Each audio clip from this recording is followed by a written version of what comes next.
Welcome back to How to Kiss Feet Like a Champ. I'm Dan. I'm Danny. My mom said I couldn't film today, but she went to the store, so I can do whatever the fuck I want. It's the motherfucking Eagle Double G. Snoop Dogg. So I'm gonna talk about ads. But first, look, the shirts came and they're kind of nice and they're soft as a baby's ass. And thanks to everybody who bought one, sincerely. And even if you didn't buy one, thanks for subscribing. If you're not subscribed, I hope you catch on fire. According to Thrillist.com, it costs $5.25 million to have 30 seconds of ad space during the Super Bowl. Does spending that $5.25 million ever come back around? Does that ad make you $5.25 million? I just find it hard to believe that one ad during the Super Bowl will make enough people go out and buy a product or see something and spend $5.25 million doing it? 5.25? 5 and a quarter?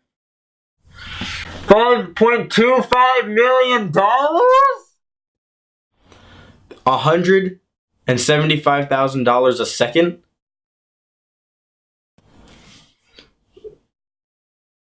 This would be my Super Bowl. If I had to make a Super Bowl ad and it cost that much time, this would be it. Do you like hats? Buy my hats. Hatsbydanny.com. Companies pay millions of dollars other than that $5.25 million to have other companies come up with their ads for them. And half the time the ad is awful. I watched the Super Bowl this year and I don't think I saw an ad that I can quote or that I remember. There have been good Super Bowl ads that are memorable, but I would not go out and buy the product from the ad because of them. I don't even... Ads in general are supposed to inspire the viewer to go out and buy a product. But I've never seen a commercial and been like, I need that shit! Except for like when I was 7. And I would see like a Lego Star Wars commercial and then it worked. But 7-year-olds aren't buying car insurance or life insurance or trying to open a new account at a bank or buy a house, which is what a lot of commercials are for, or buy Bud Light, unless they are, in which case that's the coolest fucking 7-year-old ever and I would like to hang out with you, Tommy. I don't hang out with 7-year-old. I don't hang out with little kids. I was saying that if a 7-year-old bought beer, which they don't, fuck. Who's buying this? There are 2 things that I see ads for that might influence my decision to invest in that thing, and I'll talk about that right after this. I just don't get who is seeing commercial for Doritos and going, honey, we need Doritos! I love Doritos. I would love them just as much if there wasn't a commercial where that dad goes like this with the fucking Dorito and the baby pops out and everyone's like, ah, fuck. That's funny. It's a funny meme, but I don't know why you spent that much money to get it on television. I already know what Doritos are. I'm not dumb. I get that commercials are to stay relevant and so that you don't forget that that company's out there when you go looking for your top chip choice. I just think if you're gonna do it, at least make the ads good. There are ads that are just so bad and they're like not memorable at all, and every time they come on TV you're like, this fucking shit again, and you forget about it until it's back. And then I don't know if it first premiered before the Super Bowl or during the Super Bowl or after a Super Bowl, but there's a commercial that I think is for Budweiser. It's for a beer. It'll show up on screen, whatever the right one is, where this guy has a dog and he's going to hang out with his friends, and then the dog is sitting on the floor waiting for him, and it's daytime and then it's nighttime and the guy doesn't come home, and you're like, fuck, this adorable doggy, his owner's gone, we don't know, did he die? He went out drinking. And then the guy walks in and he's like, I didn't think I should drive, I stayed at Dave's. And the dog is like, let's go, bro, I gotta piss so bad. And it's a great, like, heartwarming commercial, and I remember it, and I think it's a great piece of advertising that doesn't rely on a stupid joke. I don't know what it was for. I know it was for a beer, but I can't remember which one. But I'm not more likely to buy that product. Like, I love the message. I love an ad that says, hey, don't drink and drive because somebody is waiting for you and you mean something to someone. But why would I buy your beer? Your message is to not drink and drive. Half of that is don't drink, right? So, what? Personally, there are two kinds of ads that work on me and that I think get people to actually look at a product or an experience and think, oh, maybe. And these two things are movie trailers / commercials and game trailers / commercials. One of my favorite YouTubers, Nikki Jakey, made a video about ads for games, and it's fantastic, and I'm going to steal a little something from it. But first I'm going to talk about movies, because I want the games to be the big finish, the big... So movie trailers are supposed to show you a part of a movie, the exciting parts, and give you the gist of the plot, and then you can decide, oh, that looks good, or it doesn't. So, I'm going to use Avengers Endgame, like the commercial / trailer, for my example, because it's like this big climactic event movie. And those movies have been around for a long time, Avengers, so people already have a sense of nostalgia about it, which happens with a lot of movie franchises, like Harry Potter, those kinds of movies. I didn't list anything, I just said like Harry Potter, and then I didn't have another one. Star Wars. Endgame trailer does a good job of being sort of mysterious about it while still showing you who you can expect to show up and giving you something to get excited about, and that's what movie trailers are supposed to do. You don't want to give away the big plot twist or like what's going to happen, but you still want to supply the viewer and audience with something to keep them going until the movie comes out, and something that intrigues them enough to go to the movie and spend enough to fill your $5.25 million commercial slot. So let's watch a little bit of the Avengers Endgame trailer and you'll see what I mean. We will. Whatever it takes. Whatever it takes. Whatever it takes.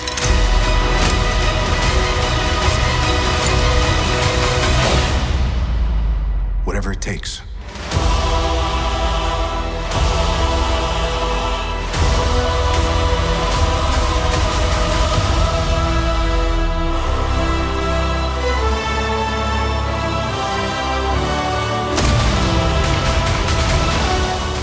So you can see what I mean there. There's these like slow, intense shots of them getting ready to go finish the game, the end of the game. It's not a game though. And they look badass as shit, and you can see who's in it. You can see Ant-Man, my favorite insect-based boy. They presume you already know what happened in Infinity War. They say, we know who our audience is, you guys know what's going on, and you know how significant this movie is going to be, and so we're going to present this in a way that seems like it's exciting and it's a big conclusion, and it's very effective. If you've seen Infinity War or know what happened in it, you see Endgame trailer and you think, wow, that's pretty exciting, and I'm ready to go see that movie, and I'm hype about it. This is why companies like Progressive have Flo and Jamie, these recurring characters, so that you have a base to build off of, and you can see this person was here 3 years ago and they're still here, and I associate them with that and the funny moments from the commercials, and that's how they want you to recognize their name. But that doesn't work as well because you don't get invested in a character or a storyline or a universe the way you do with Avengers. So movie trailers do a pretty good job on average of getting the consumer to look at it and say, oh, that's interesting, I'm gonna go watch that, and I'm not gonna get up to pee, because if I miss something, I'll probably cry, so I'm gonna hold in my pee until I cry anyway. Which I didn't do during Infinity War. That wasn't me. I didn't do it. It was I was there alone, so it wasn't someone else, but it wasn't me.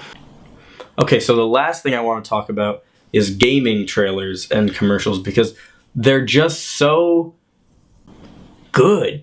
A game is something where you take on a new life and you experience a new world and plot and you get immersed in it, and you cannot do that with car insurance. So I don't fault car insurance companies for their commercials, but games have such a great audience and such a great theater to put forth great content and get people excited about doing something like playing a brand new game or playing the sequel to a game or whatever it is.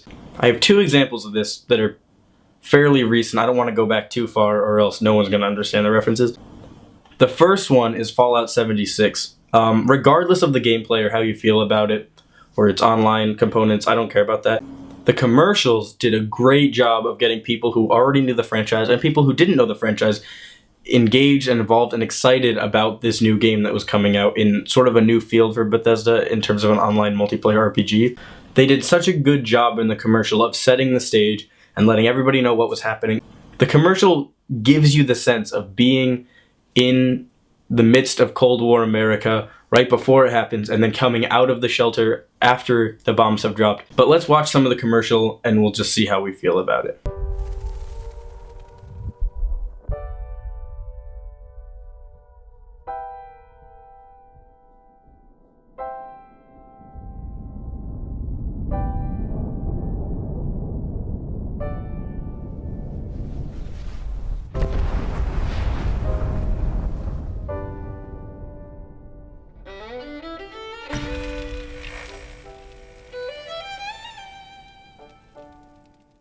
So that if the bombs do come, our way of life will endure.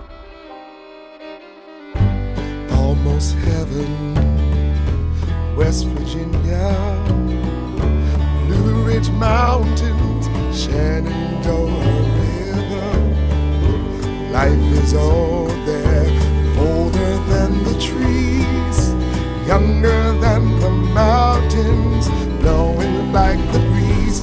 Country roads, take me home to the place I belong. West Virginia, Mountain Mama, take me home. Country roads, take me home. For when the fighting is stopped and the fallout has settled, you must rebuild. Not just walls, not just buildings, but hearts and minds, and ultimately, America itself. Country roads, take me home, country roads. In Vault 76, our future begins. That's a good commercial, and it has the iconic shot of the power armor, and it's just so good at making you feel like this is the next big thing in Fallout, and this is going to be a huge deal, and you need to go get this game. I felt really nerdy after all of that talking about Fallout, so I put on these glasses, but they're kind of straining my corneas, so I'm going to take them off. The last thing I have to talk about is the Halo 3 commercials. Halo as a whole is such... I can't put into words how important it is for Xbox and the furtherment of online multiplayer and custom games and replays and Forge. It's crazy. Halo's a monumental thing in gaming that if I were to make a video about it, it'd be an hour long, and I'm not going to do that right now. So just know Halo's very important and nostalgic. It was the first big game on Xbox. It was the first game I played. It was the first game a lot of people my age played. I still play Halo. Nothing matches it for me so far, and I'm not sure it ever will. But the commercials were that all these soldiers who fought with you, Master Chief, are doing interviews years after the war and years after this huge battle that took place. And you're watching what they say about you in this commercial for a game that you haven't played yet, for something you haven't experienced. But they're talking about how powerful and strong and inspiring you are, and that's a crazy connection between the developers and makers of a game and the people who are going to be playing it. They're letting you know how important you are to the story, and that the game is about you. It's not about money or multiplayer, really, even though Halo 3 made huge advancements in that. Halo's entire point is that this main character is so important and integral and significant in the survival of Earth and its people. I don't want to say too much about it. I just want to watch the commercial and then maybe talk about it a little bit, or just leave it at that, the way Nakey Jakey did in his video, which I'm going to put in the bio because he inspired me to make this one. So, let's watch it. Where's Master Chief's grave?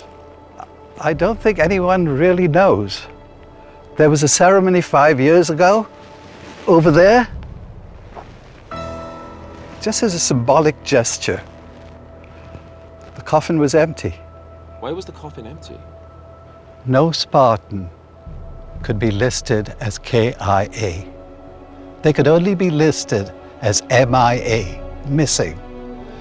So it could be said, but no Spartan was ever killed in combat. So the ceremony was tribute more than a burial.